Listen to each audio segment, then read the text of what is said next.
Abacabazinga bwa Busoga nga buyambibwako gavumenti ya Butuluuki badduukiridde abakyala abalina akawuka akaleeta mukenenya abeegattira mu kibiina kyabwe ki Women Integrated Empowerment Development Group nga kirimu bannamwandu bamulekwa n'abalala. Mu bibaweereddwa mubaddemu ekyuma ekikola amapeesa, ebikopo, ebijiiko n'ebintu ebirala. Okusinziira ku muteesiteesi w'ekibiina kino Talitwala Judith ng'ono awangadde n'akawuka ka mukenenya emyaka kati 3, embeera ebadde emuyinze kyokka ng'oluvannyuma lw'okudduukirirwa lwakufuna akabembereza. Twatandika ekibiina kino nga twenda okufuna engeri ey'okweyemerezaawo kuba abasinga ku ife twali tuzira mirimu aye nga tulina amagezi ag'okukola ebyokuluka eby'emikono. Tubonanga amayiga nga gawuna bagasuula ere gandi gavaamu eno engeri aye gava mu zaabu wuuno. Bebale kwenda bakaire, bebale kwenda baanamwandu, bebale kutulowoozaako. Tubeebaza nti beebale ino beebalirala tuli bassanufu emirundi gye tutayidde. Mutatoola okwo era mutufunire n'akatale tutunde ebintu kuba akatale kafunika nife tuna sukaali tunywa buli kimu. Mogaya Othman atendeka abakyala abakola ebintu eby'enjawulo agamba nti babadde n'obuzibu bw'amaanyi ng'ebyuma bibakozesa bifa buli kaseera ekintu ekibadde kigootaanya emirimu gyabwe.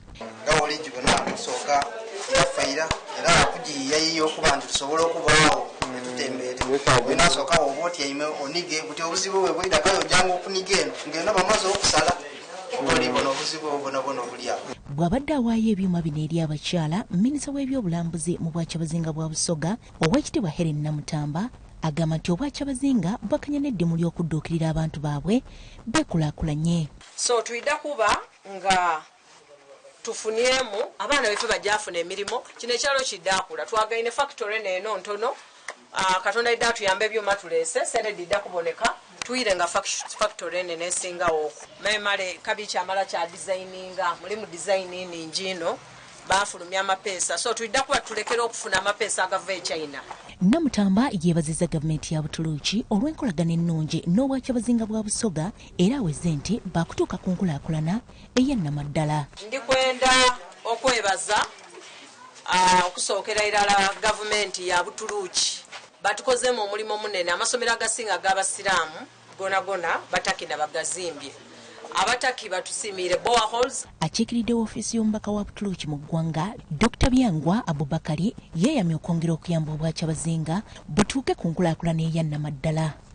Tunendowooza nti embeera ebayirewo ey'obunafu mu nsawo edda ku kikolwa amashiniya pulojekiti eno okutwaliza awalala nga yasabibwa emitwalo 20 egya dola. Sandra Nabaggala ne Paul Isabirye, BBS Refina, Gambuzi.